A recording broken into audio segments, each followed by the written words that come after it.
لوگوں کے گھروں تک کس طرح پہنچی؟ ہم نے بھی دیکھا کہ اس کا بھی انتظام ہوتا تھا، سنا ہم نے آپ سے ہی سنا کہ اگر ایسا انتظام ہوتا تھا کہ راستے میں کوئی پولیس کا ناکا واقع آ بھی ہے تو وہ رائڈر ایسا ہوتا ہے جیسے کوئی بن کباب ڈیلیور کرنے جا رہا ہے، وہ چھولے ڈیلیور کرنے جا رہا ہے، اس طرح یہ کیا ہوتا تھا؟ لوگوں کی ڈیلیور کس طرح ہوتی تھی؟ دیکھیں پنکی نے 4 رائڈرز تو پرمنٹ رکھے ہوئے تھے جن کے گھر کا ایکسکلوسیو، جن کو گھر کا کرایہ بھی دیا تھا، دیتی تھی اور ان کو تنخواہ الگ سے ملتی تھی. اسی طرح اس کے پاس لیڈی رائڈرز بھی موجود تھی.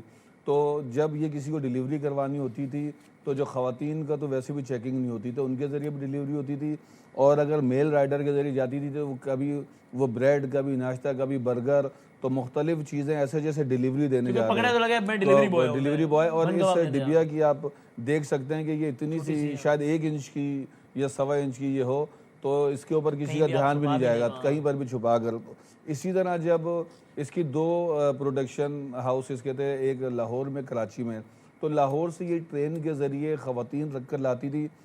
کراچی پہنچتے ساتھ ہی ایک شخص آگے جو ڈیلیوری والا ہے وہ ان سے لے کے جاتا تھا، آگے سپلائر کو دیتا تھا اور سپلائر پھر آگے ان جگہوں پر پہنچاتا تھا جہاں سے پھر وہ اور آگے جانے ہوتی تھی. اس نے نظام ایسا بنا کے رکھا تھا کہ اس کے پاس آرڈر صرف اسی کے پاس آتے تھے، لیکن جاتے وہ پورے جو ہے نا جیسے ٹری بنتا ہے کہ، اور آپ بلیو کریں ہمارے شاید پاکستان کی جو کوریئر سروس ہے وہ اتنی جلدی آپ کے گھر تک نہیں پہنچائے گی جتنا ٹائم پر اس کی چیز پہنچتی تھی. اور اس کا ایک سلوگن کا یہ اپنے سلوگن کا مان بھی رکھتی تھی، اگر آپ کو اس کے مال استعمال کرنے کے بعد سر میں درد ہو یا کچھ بھی ہو، یہ ودن منٹ آپ کے پورا اماؤنٹ آپ کے اکاؤنٹ میں ٹرانسفر کر دیتی تھی. تو اس نے ایک اپنا امپائر بنایا ہوا تھا اور وہ اس کے اوپر بہت فخری انداز میں کہتی تھی کہ میں تو یہ خدائی خدمت گزاری کر رہی ہوں کہ میں اتنی ہائی کوالٹی کا مال بنا رہی ہوں کہ اس سے کوئی مرے گا نہیں. اس کو یہ نہیں پتا اس کا مال پی کر ایک 302 کی FIR کٹی ہوئی، ایک لاش ملی جس کی جیب سے اس کی ڈبیا برآمد ہوئی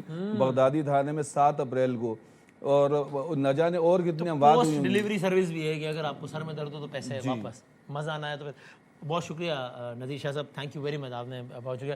یہی بات کہ یہ یقین مانیے یہ زہر ہے. یہ جو بچے، جو نوجوان دیکھ رہے ہیں، میں بس سب سے صرف ہاتھ جوڑ کے گزارش کہ یہ ایک زہر قاتل ہے جس کے خلاف جنگ آپ نے ہم سب نے مل کے کرنی ہے، اس لیے کہ واقعی یہ جنریشنز کو تباہ کرنے کی بظاہر اتنی چھوٹی سی چیز، نسلوں میں نے دیکھے ہیں، میں نے واقعی گھروں کے گھر اچھے خاصے پڑھے لکھے لوگ کی فیملیز کو تباہ و برباد ہوتے ہوئے دیکھا ہے. اللہ تعالیٰ میری آپ کی ہم سب کی اولادوں کو اس سے محفوظ رکھے اور معاملات کو آسان رکھے. یہ بہت سخت معاملہ ہے.